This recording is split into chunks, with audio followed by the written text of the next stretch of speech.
Greetings, heroes. Editor Matt here with some unfortunate news. It would appear that we lost the very beginning of this week's episode. Nothing important, just sort of the naming of the podcast and the very beginning of my introduction. So it does start a bit abruptly, but nothing important was lost. So with that warning out of the way, welcome to the Comic Book Club, episode 30. Take it away, past me. Always am your wonderful host, Matt Lasik. I know a lot about comic books. This is usually where my wonderful co-host Kendra would come in, but she unfortunately could not join us today. The life of a hero is a busy one. So, you're stuck with just me today. Hope that's all right. Folks, we're not doing if you just started listening with this during our second season, then you would have noticed that I believe this is the fifth episode of our second season, and three of the past four have been actual book club episodes.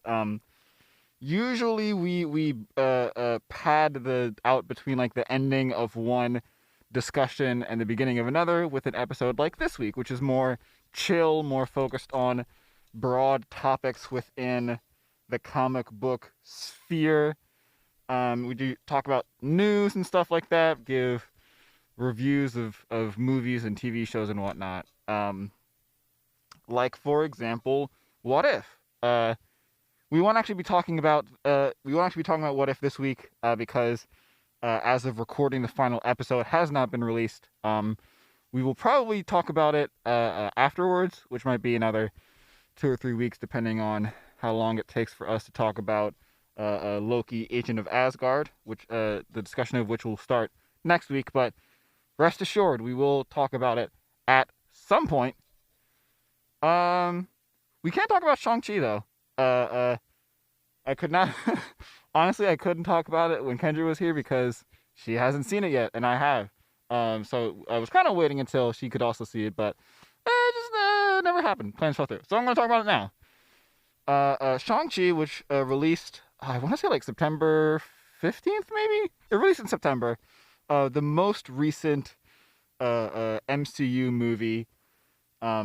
The first like solo introductory movie that we've had in a while. I think the first like solo introductory thing we've had in a while. Most MCU products of recent memory have been either sequels or spin-offs. So this was this was something that we hadn't seen in a while, and I think it did quite well. I will say, going into this discussion, I do want to clarify that I am in fact a white man.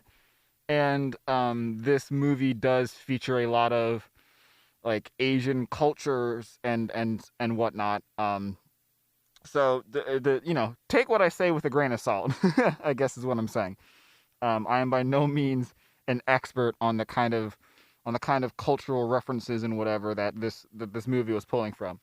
I will say, like definitely all of the main characters and most of the supporting characters are Asian in heritage, which was, I'm sure, a nice thing to see, just to see like a prevalent minority like that being represented on the big screen, especially in like an MCU thing, which has a lot of cultural weight, you know. Overall, I enjoyed the movie. One of the many things that I like in cinema is fighting movies, I guess you could say. I feel like the term like a kung fu movie is too either too generic or maybe like a little racially motivated. So I'm just gonna say fighting movies. I like fighting movies. I like action movies that have a focus on hand-to-hand fighting.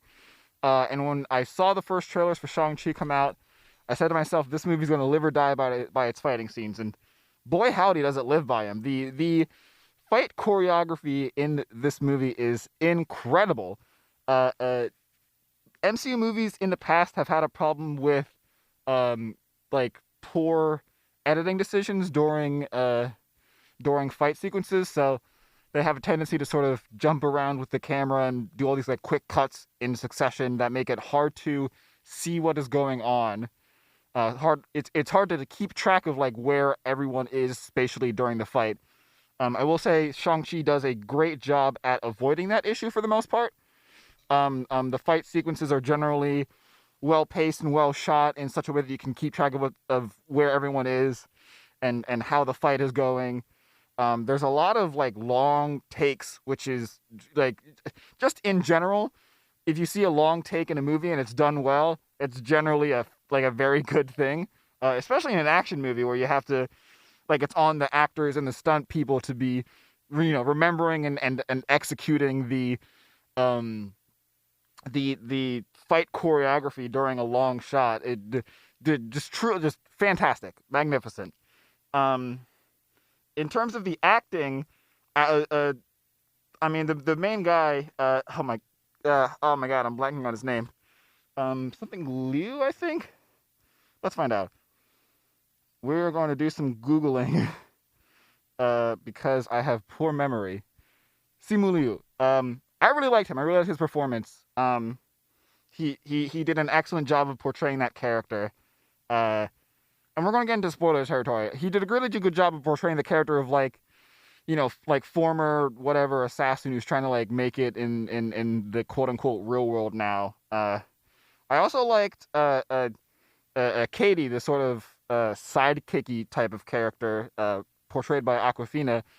I prior to seeing this movie, I was not the biggest fan of Awkwafina as an actress. I found her to be just, and this is just my personal preference. I found her to be kind of grating and abrasive at times, but I did really enjoy her performance in this. Her performance was very genuine and very enjoyable in this. And the two of them had a very good chemistry too. And always a good thing to see, male lead and female lead were not romantically involved. And didn't there was none of that. There was no will they, won't they. There wasn't any sort of tension. There was none of it. They were just a man and a woman being friends, and that's it. And I love to see it. It's so, it's very aggravating to me personally when in like a movie or a TV show or whatever, the male and female leads have this whole thing, and then like it ends on a big dramatic kiss, and it's like, why can't they just be friends? Just let your main actor and actress be friends. What else? I mentioned the action. I mentioned the acting. See, this is why I need a podcast, folks. Or not a podcast. I need a co-host. This is why I need a co-host on my podcast, folks, because my brain sometimes is no good. What else happened in that movie, anyways? CGI was good. Marvel CGI is always good. Visuals in general were good. Good use of, bright colors without it being too like barfing in your eyes. I have I usually did not pay that much attention to color usage in movies, but then I had to sit through 4.5 hours of the gray and brown Zack Snyder's Justice League, so now I'm very appreciative of like good color usage in movies, or at least a lot more than I was. Back to what I was talking about how this is the first MCU property in a while to introduce like a new character or to focus on a new character. It was very refreshing to see. And if you've been listening to the podcast for a while, that's a word I use a lot in praise, refreshing. It's been a while since we've seen like a solo movie that isn't just a character we've already seen in like 5 other things. They did a really good job of like having the movie be a part of this world that we've seen for over 10 years now, and yet it's also its own thing. So it answers the always asked questions of like, oh, where were these guys during the whole Thanos thing? It's like, well, they were busy taking care of their own big bad. It has cameos from other MCU people without it being too invasive, and it makes sense in the plot. It's not just a cameo for cameo's sake, They go to like a underground fight ring and they see Wong from Doctor Strange and the Abomination from the Hulk in the fight ring, and they're not like, too obvious of like, hey, it's me, Wong from Doctor Strange. They're just like, oh yeah, like Wong's doing his thing in this underground fight club because that's what he likes to do on a Saturday night. And it sets up for it also. That scene allows the later scene, I think in the mid-credits, where Wong shows up again, it makes it make more sense because now it's like, oh yeah, since Wong was there, he saw Shang-Chi doing his thing in the fighting ring, so that's how he's aware of it. It's not just, I know because I am a main character from a different movie and you are the main character of this movie. Um, so it does a very good job of fitting into the greater world without being too big for its britches, or like skirting around the question of, oh, well, where were you during this? Where were you during that? Um, I think, is there anything? Oh, my God, I completely forgot. Freaking, what's his name? The fake Mandarin from Iron Man 3, Trevor Slattery, shows up in this movie, which I was not expecting. And I did yell in the theater because I was not expecting it. Big shock to my system. He sort of provided a good, consistent comedic relief throughout the movie, at least after his introduction. He didn't he didn't stick out too much. He didn't overstay his welcome. Generally, another well-handled facet of this movie. Words. Come on, brain, make words. The big climactic CGI battle in the end. For those of you who haven't seen the movie and don't care about spoilers, Shang-Chi's dad is trying to break down this ancient mystic barrier that keeps out a great evil because he thinks his dead wife is behind the barrier. And this dude, as he's actively destroying this barrier, he sees soul-sucking monsters coming out of it, and yet he's still like, I bet my wife's in there, and isn't. First is still believing that your wife is back there. Second, believing that your wife is still alive if she's trapped in the same prison as these soul-sucking monsters. Come on, dude. talk about nope. That word is gone. I don't even know what I was talking about. Rating. Let's rate the movie. I would give Shang-Chi and the Legend of the Ten Rings, out of our famous and patented thumbs up meter, I would give it a solid thumbs up. 1 thumb up. I really enjoyed it. If you like, action fighting movies, you'll like this one. If you like MCU movies, you'll like this one. I enjoyed it. Yeah, I think Shang-Chi will show up again. Definitely, because the mid-credit scene has Wong showing back up and kind of recruiting him. And he even talks to Captain Marvel and Bruce Banner. So he's definitely going to show his face again. Probably not anytime soon. I think the next big MCU movie to come out is I think Spider-Man. And he probably won't show up in there. Maybe Doctor Strange too. But probably not until either the next Avengers movie or whatever it is that they're replacing the Avengers with, if it's a new team name or something. But Shang-Chi is definitely going to show up again. Let's move on to headlines. We've got a lot of headlines. Since we did 3 straight weeks of just talking about Crisis, news has built up. So let's start off. Let's start off with some news about the comics themselves. In the world of Batman, lead writer James Tynion, I can never remember how to pronounce it. The lead writer of the Batman family of comics will be leaving. Will be leaving his role as the head honcho of Batman to instead work on indie comics, which he's been working in indie comics before. He wrote the Department of Truth and Something Is Killing the Children recently, which were not DC properties, but he is, for the time being at least, once he finishes up his current big event in the Batman universe, which is Fear State, he will leave DC Comics entirely, in fact, superhero comics altogether, to work with a publisher named Substack, to work on apparently 5 projects that he has in development with Substack, the first of which being called Blue Book, with artist Michael Oeming. I enjoy Tynion's work a lot. I think he's a very good writer, so I will be keeping an eye out in that. I'll be keeping an eye out for that.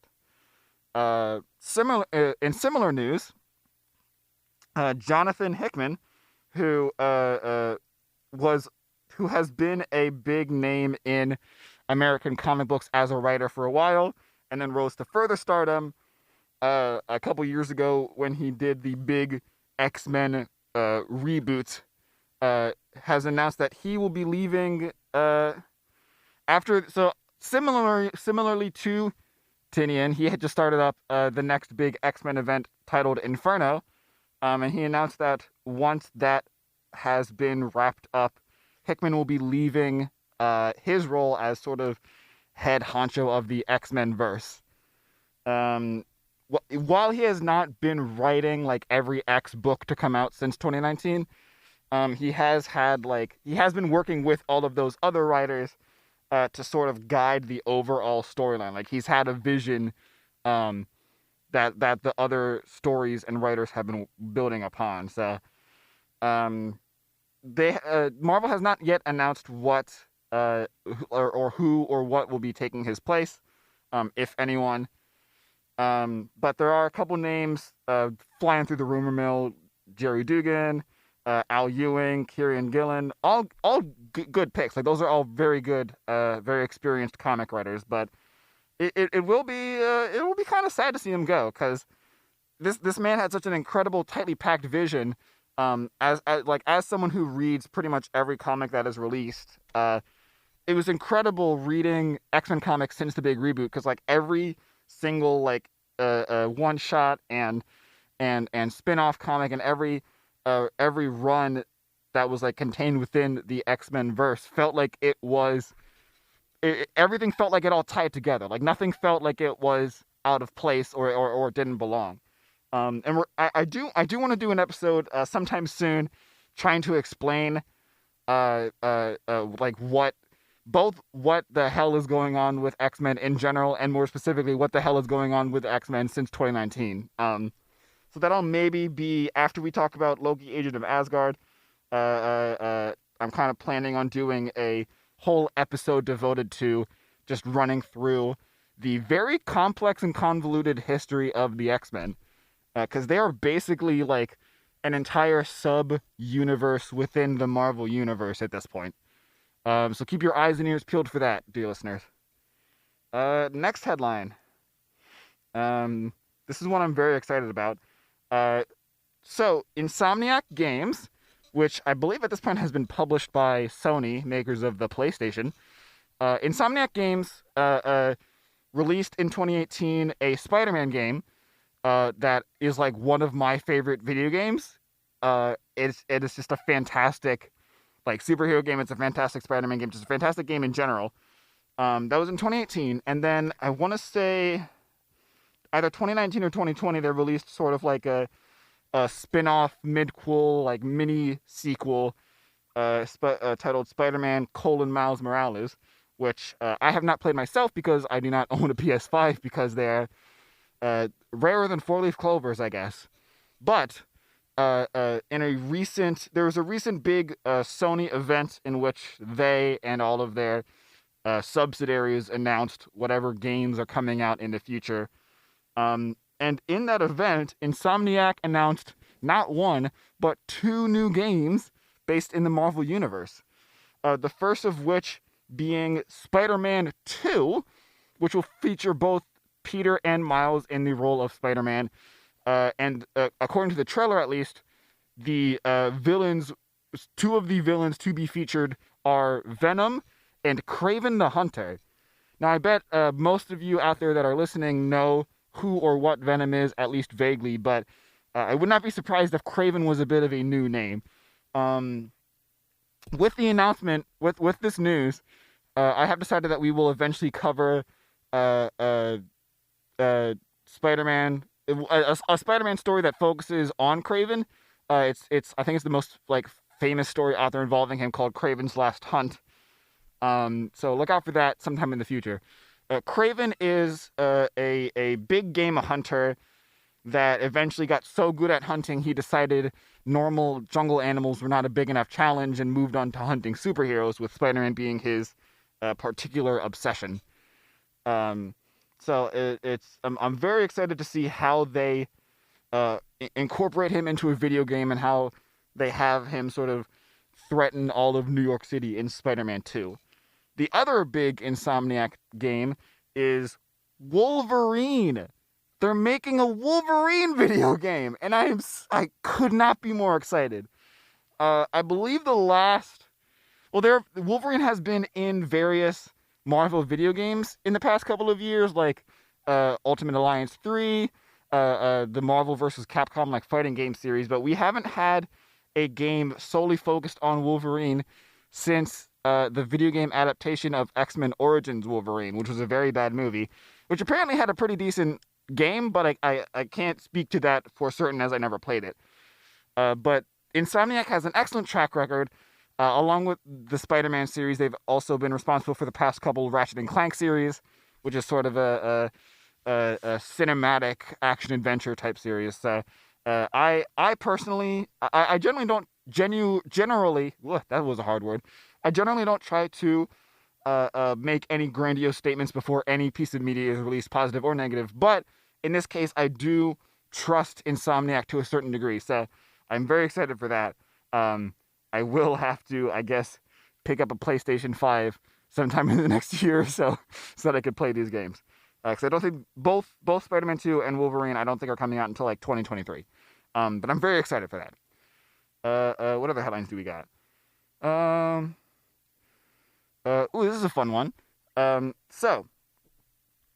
Monolith Games is a tabletop gaming company. A while ago, they put out a game called Batman Gotham City Chronicles, a board game that is. I don't really know anything about it, so I can't say much about it. But they announced that sometime in the future, they'll be launching a Kickstarter for a spin-off titled Batman Gotham City Chronicles, the role-playing game. Dear listeners, any of you that know me personally know that I am a big fan of role-playing games, particularly Dungeons & Dragons. So this is like a match made in heaven for me. You're telling me that I can play a role-playing game that's also a superhero game? Not much details are known at the moment, as it was basically just like a sneak peek social media thing. But I am I am incredibly excited to either play as a pre-established character in Gotham City or even to create a new one. I really hope that this turns out to be good, because if it is good, then I'll be playing it nonstop. I don't believe Monolith put out any sort of concrete dates for when the Kickstarter would launch, but we here at the Comic Book Club will definitely be keeping a close eye on this story as it develops. Next headlines. The Guardians of the Galaxy game, which we've talked about on a previous episode, is coming out later this month. I want to say like the 23rd maybe of October. It is being developed by, I want to say, Eidos Montreal, who previously helped with the development of the Marvel's Avengers games, which we at the Comic Book Club are not a fan of. But gameplay trailers and the like have started coming out for Guardians, and they are like seemingly a lot better than we had hoped, at least compared to Avengers.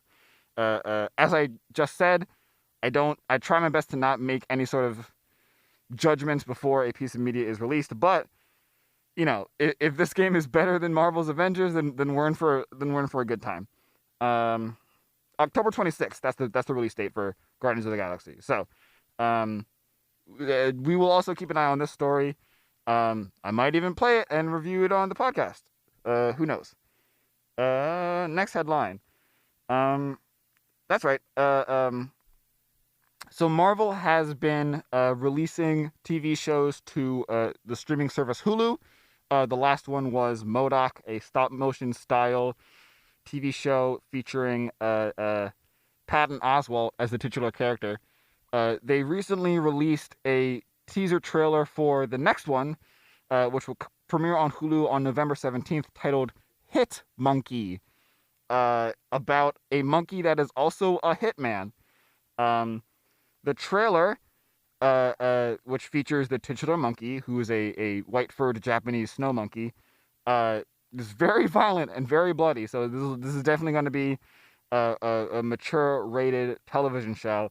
But you know, with Marvel so far in recent years has had a pretty good track record with TV shows, uh, with stuff like WandaVision and What If. Um, I think I had seen positive reviews for MODOK. I myself haven't seen it, so I can't say it with any certainty. But um, high hopes for Hitmonkey. And our final headline for the day, and this is a pretty beefy one. Um, Marvel is entering a legal battle with the heirs of Steve Ditko, who is a legendary comic book writer and I think artist. Ditko was part of Ditko was one of the big names with the start of the Silver Age, up there with names like Stan Lee and Jack Kirby. He's responsible for characters like Spider-Man, Doctor Strange, and others. And I will say I don't fully understand this because it's a lot of legal jargon, and I am in no terms a lawyer. But according to this IGN article, let's see here. The Ditko estate, I'm reading from the article now. The Ditko estate filed a notice of termination on Spider-Man last month, which is allowed for heirs under the 1976 Copyright Act. So it looks like Marvel and the heirs of Ditko will be entering a legal battle for the rights of these characters. If the heirs do win, this does not mean that Marvel won't be able to use those characters anymore. It mostly just means that the heirs will get a bigger chunk of pay via licensing moving forward. A very similar legal battle happened a couple years ago with I want to say the creators of Superman. I don't remember. Let me try and look up who won. But the result of that legal battle is that now like every piece of media that has Superman, somewhere in the credits it has to say like Superman created by, and it lists the two creators, or something like something. There's some mention of like the agreement with the families of the creators. I'm just gonna Google Superman legal battle and see what comes up.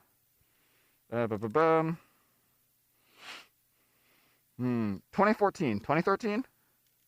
2013 or 2014 was when the Warner Bros. Legal battle was. Either Seigel or Siegel and Schuster are the names of the two creators behind Superman. I'm trying to see who won. So DC sued the heirs. Trying to speed read Wikipedia here. Not sure. I'm honestly not sure what the big result is, but I want to allay people's concerns. If the heirs win, that does not mean that these characters will disappear. It just means that the families of these artists and writers will get a little bit more for what their ancestors created, which I personally, this is my personal view. This is me, Matt Lasik, not the radio station or the podcast as a whole. I personally think that they rightfully should win this case and be granted more rights to these characters. Especially because I personally am not the biggest fan of Disney as a corporation. Disney there was a couple years ago, there was a legal thing between Disney and Sony over the rights of Spider-Man. And Disney launched this whole social media campaign to make Sony look worse in their proceedings, and it kind of worked. So anytime anything like Marvel or Disney related comes up in the news legally, I get a little worried. I get a little skeevy about it. I just there was also something with Scarlett Johansson, wasn't there? Let's see how that came out. I remember that the general details of the case were that Scarlett Johansson had a contract with Disney that the Black Widow solo movie would only come out exclusively in theaters and not on streaming, and then Disney basically breached their contract by releasing it on streaming. Just Googling Scarlett Johansson and going to the news category, just reading these headlines, it appears that Johansson did in fact win her lawsuit. Let's see here. Who amongst these names do I trust? So this article comes from Screen Rant, headlined Disney versus Scarlett Johansson. Who really won Black Widow's lawsuit? Following them. Scarlett Johansson and Disney have privately resolved their breach of contract lawsuit. So that is interesting. Disney was claiming that the lawsuit had no merit. Blah blah blah. They're claiming that Johansson had actually earned more, which, I mean, either way, they were still in breach of their contract. Disney just fully avoided having to actually go to court over this by settling privately, so that's good for Disney, I suppose. I guess that's the end of that. I don't want to pry into anyone's personal businesses, so if they resolved it privately, then they resolved it privately. And that's that. Looking forward, I don't believe that there are any big new trailers that have come out since our last headline/review episode like this. Venom 2 did release in theaters over the weekend. I have not seen it yet, so I cannot speak about it yet. But if I do see it, you'd best believe that I will be talking about it on the podcast. The final episode of What If is releasing this week, and the promotional poster features Gamora in an outfit that is very reminiscent of her father Thanos's, so that will probably be what that is about. What if Gamora was Thanos or something like that. There are promotional photos for the season 3 premiere of Batwoman, but I honestly don't think anyone really cares about the Arrowverse anymore.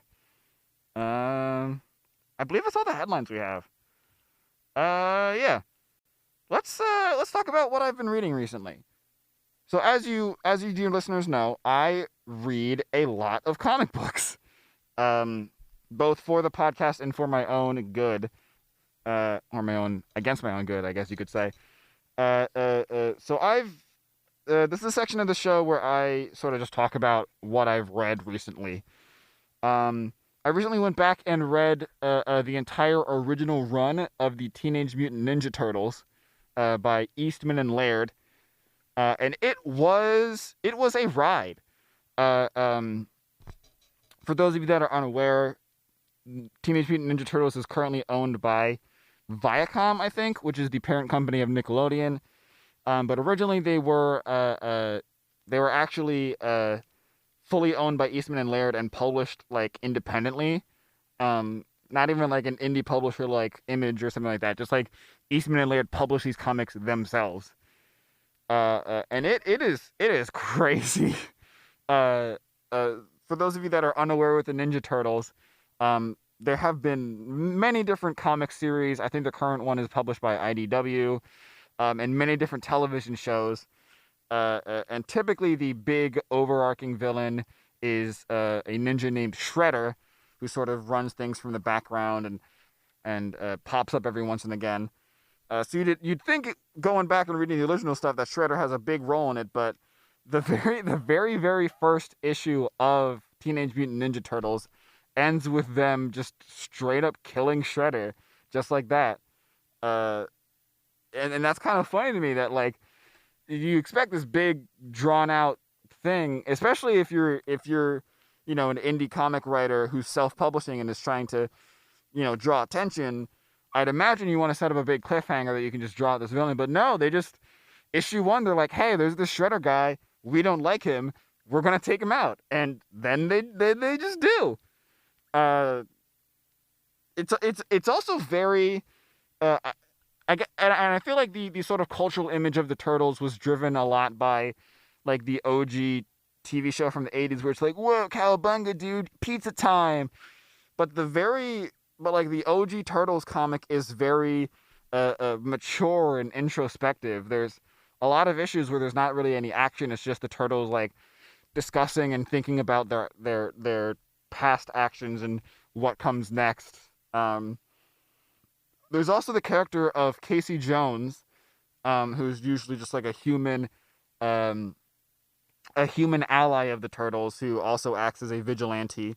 Um, his original portrayal in the comic is as a pretty much just like an overly violent psychopath that just dresses up in a hockey mask and goes and does vigilante things, and it's very obviously a parody of characters that were gaining popularity at that time, like the Punisher, and other characters like that in superhero media.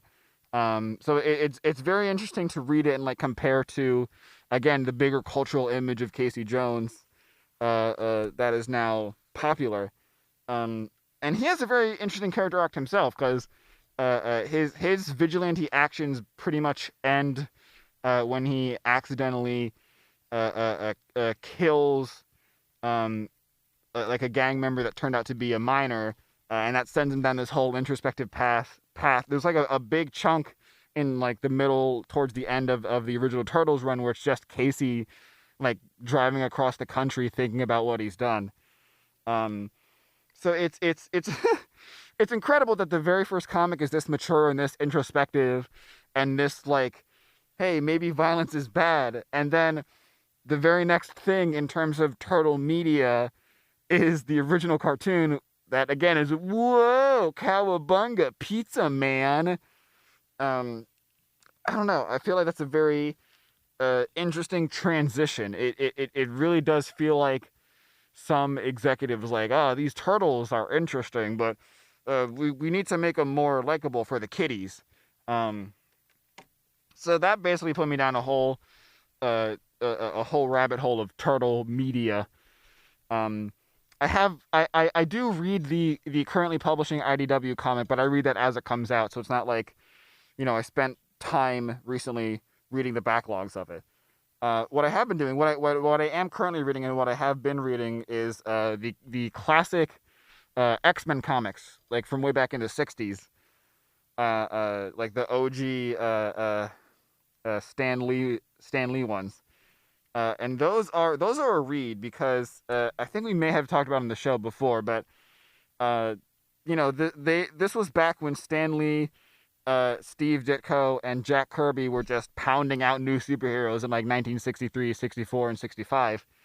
It was like, boom, boom, boom, Fantastic Four, Spider-Man, Daredevil, Iron Man, the Hulk, Ant-Man, whatever, just bam, bam, bam, bam, shooting them out. Um, and with the one similarity that all these new heroes had is that they had all gained their abilities through external forces. And reportedly, when it came time to create the X-Men, Stan Lee was like, I'm tired of that. These new guys, it's just inside them. And thus the concept of the mutant was born. Um, and nowadays in X-Men media, the term mutant is like very specifically, oh, it's someone who has this specific gene in them and that activates in puberty and gives them, abilities or whatever.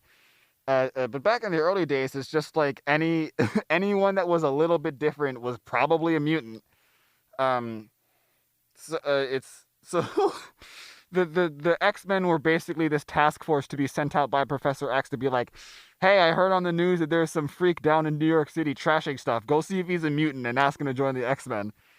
And then they go and they do, and he's like, nah, I just want to trash stuff. And it's like, okay, I guess we're fighting you now.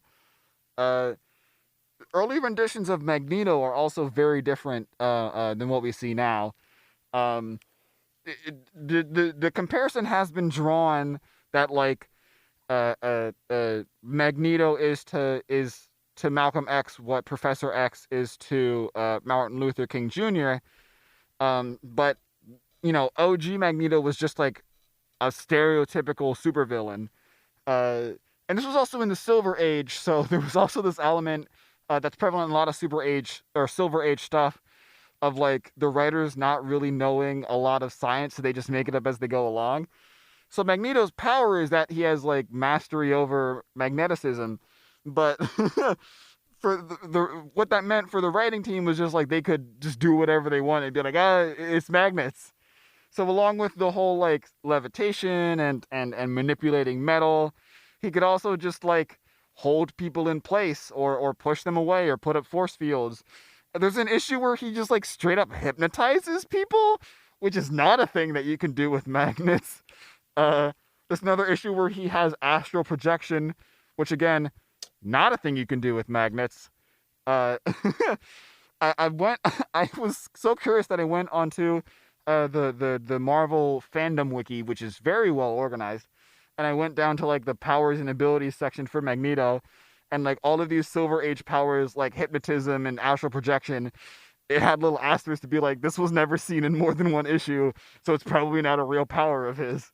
Um, and kind of similar to Shredder with the original Turtles comic, where like you expect Magneto to be this like omnipresent threat that constantly has machinations going on, but in his like third or fourth appearance, there's this alien called the Stranger that basically shows up and wants to like take some super beings from Earth back to his home planet for experiments and observations and whatever.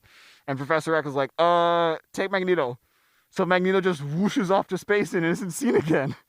I have not yet reached the point where Magneto like finds a way back to Earth. I think I'm like 3 years maybe into the original X-Men run. And Magneto is still just somewhere in space with the Stranger. Honestly, the most consistent threat so far from what I've read is a minor nowadays minor character called the Mimic. Who, like I said, nowadays he doesn't really appear that often, but like for 10, 15 straight issues, he's the big threat behind the scenes that the X-Men are fighting. I'm trying to limit on how much I get into X-Men talk because I want to save it for the big X-Men special episode. But I'm a big fan of X-Men, and I'm very excited to talk about it on this podcast in the future. What else is going on in the world of comic books?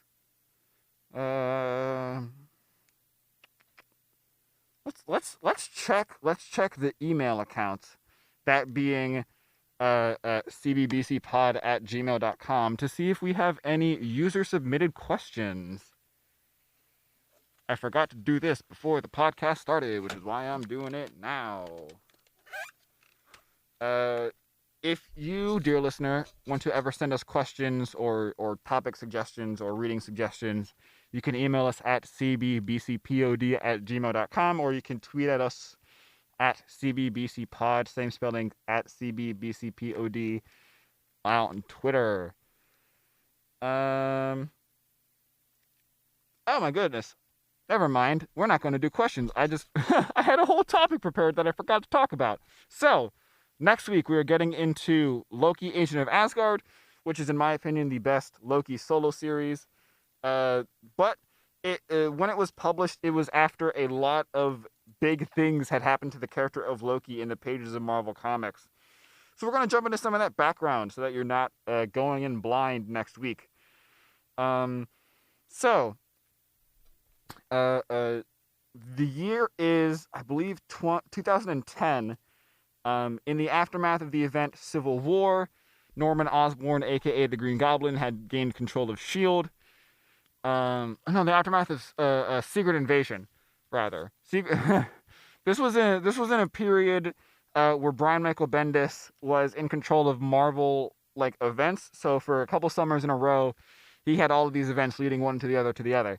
So in the aftermath of Secret Invasion, which itself is an aftermath of Civil War, Norman Osborn had gained control of S.H.I.E.L.D. and in an event called Siege, he had taken S.H.I.E.L.D. to attack Asgard, which at this point was a city floating above some Midwestern state. I don't remember which exactly. In the process, a lot of Asgardians died and the city was destroyed, one of which being Loki himself, who had sacrificed himself to save a certain number of Asgardians in a move very non-Loki. Um, in the next big arc following the siege event, Thor basically went out to find all of the reincarnated gods, as most of them had been put into new mortal bodies. So his goal is basically just go find them and reboot their memories so they could join the other Asgardians. He eventually found Loki in the body of a child, basically working as a grifter on like the streets of Paris or something. So then started the era of Kid Loki. Kid Loki, to really highlight the difference between old Loki and Kid Loki, old Loki had, in terms of character arc, had kind of gone from like the god of tricks to being the god of evil. So when Kid Loki came about, he was very much a trickster god again. So he was very precocious and endearing and plays all sorts of cute little tricksy tricks. And he had fun times with his big brother Thor. Kid Loki would eventually come across this basically backup plan that old Loki had made, where if he ever died, this like a backup copy of himself would be released. So Kid Loki eventually ran into this copy of old Loki, and basically transformed, like locked it in the form of a raven that he named Ikal, which is Loki backwards. And Ikal would then, follow him around and whisper things into his ear or whatever.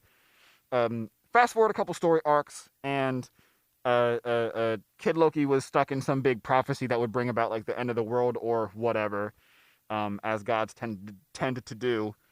And Ikal was basically like, "Hey, I know an out here. If you let me replace your soul, basically, in essence killing you, then there's no Kid Loki for the prophecy to focus on, and no one else has to die." So Kid Loki followed through. So then Ikal is now in the possession of Kid Loki's body, and no one knows about it. So Ikal, as Kid Loki, goes off and does, Kid Loki things. And that's sort of the end of that story arc. The next big change for Loki as a character would be in the pages of Young Avengers, which focuses around Kid Loki, aka Ikal, putting together a new team of Young Avengers to fight this big other dimensional threat called the Mother. One of these members of the new Young Avengers team is Wiccan, aka names. Come on, Matt. This is your thing. You should know this name. He's one of Wanda's kids. If you watched WandaVision, he's the kid that has powers similar to Wanda. At this point in Wiccan's lore, it was revealed that at some point in his future, he becomes a being called the Demiurge, who's basically like the god of magic. And he's basically what the Mother is trying to get to in the end. Billy, that's his name, Billy Kaplan. So the Mother's trying to get to Billy, so Kid Loki, aka Ikal, puts together this new team of Young Avengers to basically fight the Mother. At some point during this adventure, Ikal realizes that his powers are sort of capped since he's stuck in the body of Kid Loki. So he gets Tommy he gets Billy, to tap into his latent demiurge powers to magically age up Kid Loki's body, which sort of causes it to further like mix in with the essence of Ikal to form what I'm going to call New Loki, who's like a late teens, early 20s looking guy. I think in like the first issue of Agent of Asgard, Hawkeye calls him like One Direction Loki or something like that. So now we have this new Loki that's like a mixture of Kid Loki and this echo of old Loki just running around doing Loki things. And still, no one in Asgard knows that Ikal had subsumed the soul of Kid Loki. And And that's where we are at the start of Agent of Asgard. At this point in Asgard, Odin, I don't remember if he had abdicated the throne or if he was dead, but Asgard was, instead of being ruled by Odin, was being ruled by a triumvirate called the Allmother, which was consisted of Gaia, Freya, and another goddess who I can't remember. Um, and they are the ones that are giving new Loki his missions as an agent of Asgard. I'm pulling it up now to remind myself who is in the Allmother. Freya, Gaia, and Idun. Those are the triumvirate that are currently ruling over Asgard when Agent of Asgard starts up. I believe that's all of the Loki background that you need to know. Um, it's very confusing and it's a lot of magical, weird stuff. If you are a listener of ours, a regular listener, and you are reading Agent of Asgard and you're so confused, I'd recommend going back and at least skimming through like Siege to see the death of old Loki, and I believe it's Journey into Mysteries where Kid Loki pops up again, and then Young Avengers for the creation of new Loki. There are also some more events that pop up over the course of Agent of Asgard, and we will be reading and discussing the full run of Agent of Asgard, which will take us a couple of episodes. Halfway through the run, it has a crossover with an event called Axis. So I'm just going to briefly run through that. Another thing that had been going on in the Marvel Universe at this time is that Charles Xavier was dead, and a clone of the Red Skull had exhumed his body and like sewn parts of Xavier's brain onto his brain to give himself Xavier's powers. So in the event Axis, he had been like building this like psychic hate bomb basically to go off and infect the whole world with hate or something, question mark. And a contingent of heroes and villains had teamed up to basically go and stop him. Or maybe it was the heroes were stopping him and the villains were... Either way, there's heroes and there's villains that are present on this island while Red Skull is building the psychic bomb. And Doctor Doom and the Scarlet Witch were casting a spell to try and basically invert the Red Skull's brain so that the Charles Xavier part would gain the upper hand. But the spell had a larger range that was intended, so a certain number of these heroes and villains were inverted, meaning the good things about them become bad and the bad things about them become good. Other stuff like this that happened during the Axis event is Carnage was like went to go be a hero for a little bit. An X-Men character named Havoc became a villain for a bit, and Deadpool, in true Deadpool fashion, became a like Zen yoga master because comedy. Loki is one of the characters, along with another Asgardian called the Enchantress, that were caught in the range of this inversion spell. So there's an issue or two in the middle of this run where the inverted Loki and Enchantress show up. So that's all you should need to know about that. And then right at the end of the run, it ties in with it ties in with 2015's Secret Wars, or at least the lead up to Secret Wars. I don't remember what the exact name of the lead up was called, but basically the Marvel multiverse, very similarly to Crisis, was being destroyed. But instead of like an antimatter wall, it was just, two Earths would show up in the same vibrational plane and then crash into each other. So it ended a lot of runs, and one of them is Agent of Asgard. So the last couple issues of Agent of Asgard is Loki dealing with the incursions. That's what it was called when one Earth crashed into another. And then it ends with tying into 2015 Secret Wars, which is like, the survivors of the final incursion sort of picking up the pieces. It's very weird and it's very like ethereal and esoteric, but we'll get more into that when we reach the end of the run. And I believe that should be everything you need to know to read Loki, Agent of Asgard. I guess I really hope that's everything. Ugh. Well, I guess we'll see in a week. Yeah. That's all I got for this week. Um, Again, if you want to talk to us, if you want to send in questions for us to answer, if you want to send in comics for us to read, topics for discussion, media to view and review on the show, you can tweet at us at CBBCPod on Twitter. That's at CBBCPOD. Or you can shoot us an email at cbbcpod@gmail.com. That's it for this week. I have been your host, Matt Lasik. And until next time, Excelsior!